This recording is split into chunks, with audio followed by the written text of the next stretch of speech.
Hi, it's Sarah with Fit Healthy Moms, and I have some core exercises for you today. So we're going to do a few different things for your abs. The first 3 exercises I'm going to show you involve just 1 dumbbell, and then the second 3 exercises involve an exercise ball. So if you have a dumbbell with you, you can get started on this. If you don't have a dumbbell, use a can of soup or 2 cans of soup. You can use a fairly light dumbbell if you have a dumbbell. We'll start with a 5-pounder, a 10-pounder. I'm going to grab a 10-pounder because it's what I have right here. But if you're new, certainly feel free to start a little bit lighter. So the first thing we're going to do is a overhead dumbbell sit-up. So we're going to start on the ground. You're going to bring that dumbbell back to the floor, and then you're going to bring it up, sit up, and then move it up over your head. Back down. I'm keeping my abs really tight as I come up, and really tight as I come back down. So my back is supported in each direction. As I come down here, I bring that dumbbell back, stretch my arms back as far as I can, so that I'm getting that stretch in the abs before I come back up. And there's exercise number 1. You want to do 10 to 15 of those. Next, we're going to come into side plank position and get a side plank exercise. This is going to work your obliques. Side plank exercises work your obliques more than any other exercise. It's been scientifically proven by putting little electrodes on and seeing what muscles fire. Side plank is the best oblique exercise you can do. So you're going to come into side plank, up onto the elbow. If side plank is new to you or challenging to you, you're just going to work on holding this position. So here's your start, hand to the hip, and then hand comes up. If you can comfortably hold this, or not comfortably maybe, but if you can balance and hold this, then from there you're going to come into what's called thread the needle. So you're going to bring that hand under, thread the needle, twisting the torso, and come back up. Thread the needle, and come back up. So you can see my torso and my hips are twisting. That's making my whole core really fire. I'm holding my low belly as deep and as tight as I can as I twist. So I'm getting work in here and all this work in here to keep my hips up. So you're going to work on sets of 10 to 15 per side. And then your last exercise I'm going to show you on the floor here before we move to the ball. You're going to go back to the dumbbell, kick the feet straight up, reach those legs up, really try to straighten them, which is very hard for me. If you're tight in the back of the legs, it'll be hard for you too. And you're going to stretch the dumbbell overhead again, and then you're going to crunch and bring it up to the toes. Bring it back and crunch and bring it up to the toes. So again, I'm really reaching back and stretching back as far as I can with that dumbbell, and then stretching up as high as I can. Reaching up to the toes, trying to get as far back as I can, and then as up high as I can. You can see I'm getting a little bit higher now than I was at the beginning, as I'm able to really activate the whole core, keeping those abs tight.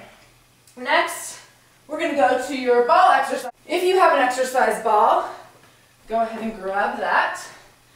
And my ball is a little on the small side. When you sit on your ball, your knees should not be lower than your hips should not be lower than your knees. This ball is shrinking though. I need to put some air in it. So ignore the size of mine. Yours should be a little bit bigger than this on you. If you're taller than 5'7" or 5'8", you should have a 65 centimeter ball. If you're shorter than 5'7", 5'8", then you should have a 55 centimeter ball. This is a 55 centimeter ball, and I really need a 65 centimeter for my height. So the first exercise we're going to do on here is a crunch and hold. So from this position, I'm going to roll myself forward, drop my hips down. Hips down is going to be an easier position. So crunching here is going to be a little bit easier. The more I scoot back here, the harder it's going to be. If you roll back and feel this in your low back at all, then you want to come back forward. If you roll back and it feels okay, then you want to stay here. If you feel shaking, that's totally normal. So from this position, I'm going to crunch 5 times, and then I'm going to hold it for 5 seconds. So 1, 2, I'm shaking, 3, shaking is good, 4, that means the muscles are working, 5, and hold for 5 seconds, 4, 3, 2, and 1, and then crunch again, 1, 2, 3, 4, and then up and hold. 5, 4, 3, 2, 1. You're going to do 2 to 3 sets of those. So we just did 2 sets there. You can do a 3rd set and get that really strong burn. From there, we're going to come onto the floor. Pull your mats back. And we're going to bring the ball with us. We're going to do a ball pass. This one will kill you. It won't kill you. It'll make you stronger, because whatever doesn't kill you makes you stronger, right? So you're going to start with the ball between the feet. And on this one, I have to keep my knees bent because otherwise it hurts my back. So if you have shorter legs, you can keep them a little straighter. I have really long legs, which makes it really uncomfortable on my back if I straighten them all the way. So do what you need to do for your back to be comfortable. So I'm going to reach the ball up, I'm going to reach my hands up and grab, and then bring everything down. Everything comes up, and then everything's down. See how my legs are bent when I have that ball? If you can go straight, feel free to go straight. Tons of abs here. Really working to keep that low back pushed into the floor so it doesn't arch up.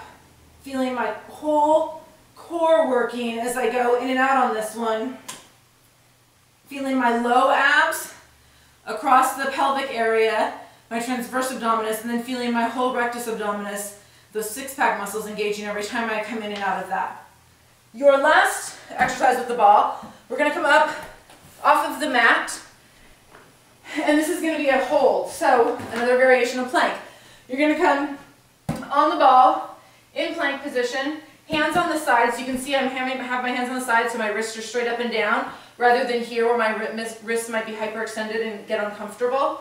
So I'm going to come hands on the side, step one foot back, make sure my abs are really tight, step the other foot back, and then I'm going to hold right here. And I'm going to hold for 30 seconds to a minute. You can see the ball is shaking a little bit, and I can even make movements here with it, which makes it much harder. I can write the alphabet if I want to make it challenging. So make an A, and then make a B. This is a ton of core. Make a C. If you fall, oh well. You just fall on the ball. It's not a big deal. So, holding this position as long as you can. If you want, have someone come kick the ball while you're holding it. That will really make your core work if you have someone kicking it over and over from the sides. So once you've gotten that 30 seconds or a minute, come up from there, and you're done. You can do those exercises. You can do 2 to 3 sets of them, and working on that six-pack, getting ready for summer. Thanks so much for watching. I'll see you soon on FitHealthyMoms.com.